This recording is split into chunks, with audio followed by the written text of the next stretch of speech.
দূর থেকে যে কোনো নারীকে বশীভূত করার উপায়। এটা একটা মহিলা বশীকরণ তাবিজ। সম্মানিত ভিউয়ার্স, আজকে যে তাবিজটা আমি দেখাইতেছি দেখেন স্ক্রিনের ভিতরে, এটা মূলত একটা মহিলা বশীকরণ তাবিজ। তো মূলত স্ক্রিনের ভিতরে যে নকশাটা দেখতেছেন মনোযোগ সহকারে দেখেন। এই নকশার মাধ্যমে আপনাদেরকে কাজটা করতে হবে। আপনারা অবশ্যই ভিডিওটা প্রথম থেকে শেষ পর্যন্ত ধৈর্য সহকারে দেখবেন। তাহলে বুঝতে পারবেন কিভাবে দূর থেকে এই আটার পুতুলের মাধ্যমে এবং এই নকশাটার মাধ্যমে একজন নারীকে, সে হোক আপনার প্রেমিকা, সে হোক আপনার ভাবি, বা সে হোক আপনার পছন্দের কোনো ব্যক্তি, তাকে আপনি মাত্র 3 দিনের মধ্যে বশীভূত করতে পারবেন। তো কিভাবে এই কাজটাকে করবেন পূর্ণাঙ্গ নিয়ম আমি বলে দিব। তো অবশ্যই ভিডিওটা টানা যাবে না। তো বিশেষ করে আরেকটা কথা বলি, এই বিদ্যাটার মাধ্যমে আপনারা শুধু মহিলা না, এই বিদ্যাটার মাধ্যমে আপনারা যে কোনো পুরুষকেও বশীভূত করতে পারবেন। এটা পুরুষদের ক্ষেত্রেও প্রযোজ্য। তো বিশেষ করে আপনারা এই কাজটা যদি করেন, তো নিজেরাই করবেন, নিজের হাত দিয়ে করবেন, কোনো তান্ত্রিক কবিরাজের কাছে যাইতে হবে না। আর যদিও কোনো তান্ত্রিকের কাছে যান, পূর্ণাঙ্গ ইমান এবং পূর্ণাঙ্গ বিশ্বাস রেখে তাকে দিয়ে কাজ করাবেন, কারণ বিশ্বাস ছাড়া এগুলা কাজ হবে না। একটা কথা বলি, যে আমেরিকার একটা মহিলা কবি বলেছিলেন যে শুধুমাত্র বুদ্ধিমান লোকরাই বুঝে যে আসলে কাকে সে বন্ধু বানাবে, কাকে সে বিশ্বাস করবে। তো আসলে কাজ দেখলে আমরা আপনারা বুঝতে পারবেন যে আসলে কে কিভাবে কি ধরনের কাজগুলা করে। তো আমি যে কাজগুলো আপনাদের দিতেছি, আমার কাছে যোগাযোগ করতে বলতেছেন, আমি নাম্বার দিছি এজন্যই, যাতে আপনারা যোগাযোগ করে শুধু অনুমতি নিতে পারেন কাজটা করার জন্য। তো মূলত কাজটা আপনারা নিজেরাই করতে পারবেন।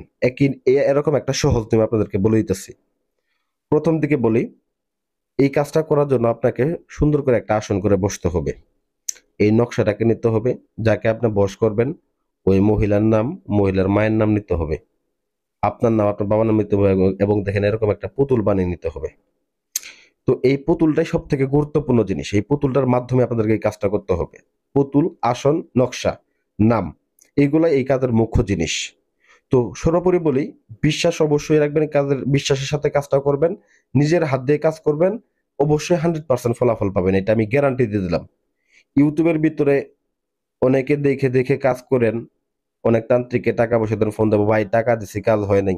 আরে ভাই টাকা কেন দিবেন? আপনি আপনি নিজের কাজ নিজে করেন। আপনার যদি এতটাই যদি আপনি অজ্ঞ হয়ে থাকেন, আপনি যদি না পারেন, তো আপনারা ইউটিউবের ভিতরে দেখলে বোঝেন না কে কাজ করে আর কে কাজ না করে, দেখলে পরে তো বোঝা যায়। শুধু একটা কাগজ নিয়ে গটগটালে হয় না। একটা আসন তৈরি করা মুরত থাকতে হয়, কাজ করার জিনিসপত্র থাকতে হয়। জিনিসপত্র কয়জনে আছে, যে আমার এইখানে দেখেন আসনের মধ্যে একটা হার আছে, দেখেন ওই যে পাশে পুতুলটার পাশে হারটা, এরকম ধরনের হার কয়জন দেখাইতে পারবে? তো এখানে এই হারগুলা সিদ্ধ করে, এই হারগুলার মাধ্যমে আমি জিন নিয়ন্ত্রণ করি। তো অতঃপর দেখেন, আপনার যে কাজ সেটা হচ্ছে, কাজের কথায় যাই, এরকম একটা আটা দিয়ে একটা পুতুল তৈরি করবেন, এবং এই নকশাটাকে লিখবেন আপনারা এই শ্মশান ঘাটের কয়লা, শ্মশান ঘাটিতে মরা পড়ার পরে যে কয়লা অবশিষ্ট থাকে, সেই কয়লা নিয়ে আসবেন, নিয়ে এসে এই নকশাটা অঙ্কন করবেন। অঙ্কন করে যাকে আপনি বশ করবেন তার নাম লিখবেন, তার মায়ের নাম লিখবেন, আপনার নাম লিখবেন, আপনার বাবার নাম লিখবেন, লিখে এই পুতুলের মধ্যে দিবেন, আপনি পুতুলের মধ্যে ভরবেন। তো পুতুলের মধ্যে ভরে এই পুতুলটাকে আপনি সুন্দর করে পুড়িয়ে নেবেন। তো যেরকম ভাবে দেখা গেছে যে এটা যেহেতু আটার, আটার যেহেতু পুতুল, পুতুলটা সুন্দরভাবে পুড়বে। মাটির জিনিস পুড়ে যায়, এটা তো অবশ্যই পুড়বে। তো এটা পুড়ার পরে এটার শেষ প্রয়োগটা আপনারা দিবেন, এবং কাজটা করার পূর্বে অবশ্যই আপনাদের কাছে অনুরোধ যে আপনারা সদকা জার আদায় করে নেবেন। 20 টাকা 50 টাকা কোনো গরিব মিসকিনকে দান করে নেবেন। এবং কি, আপনি যদি মুসলমান হয়ে থাকেন, এটা যেহেতু কুফরি কাজ, আল্লাহ তাআলার কাছে মাপ চাই নেবেন। 2 রাকাত নফল নামাজ পড়ে যে আল্লাহ কুফরি করতেছি, প্রয়োজনের স্বার্থে আল্লাহ মাফ করে দিও। কারণ যেহেতু এটা একটা পাওয়ারফুল কাজ, এবং কি কাজটা করার পূর্বে অবশ্যই শরীরটাকে বন্ধ করে নেবেন। নিয়ম মাফিক যদি ভাই কাজ না করেন, কাজ কেমনে হবে? আপনি অমুক তান্ত্রিকের কাছে যান, তমুক তান্ত্রিকের কাছে যান, কাজের নিয়ম বুঝেন না, কাজের ধারা বুঝেন না, উল্টা পাল্টা শুধু কাজ করলে হবে? ভাই কাজের নিয়ম আছে। হুট করে মুখ দিয়ে অনেক কিছু বলা যায়, কাজের কথা বললেন আর কাজ হয়ে গেল না। কাজে অনেক পরিশ্রম করতে হয়। তা আমি যে নিয়মগুলো বললাম হয়তো হতাশা হয়ে যাবেন, ভাই এগুলার নিয়ম আমি কেমনে পালন করবো? ভাই নিয়ম আপনাকে পালন কাজ করতে হলে করতেই হবে। তো এটা একটু সহজ বা কঠিন উভয় দিকেই থাকবে। সবকিছু কিন্তু সহজভাবে নিলে সহজভাবে সবকিছু আসে না।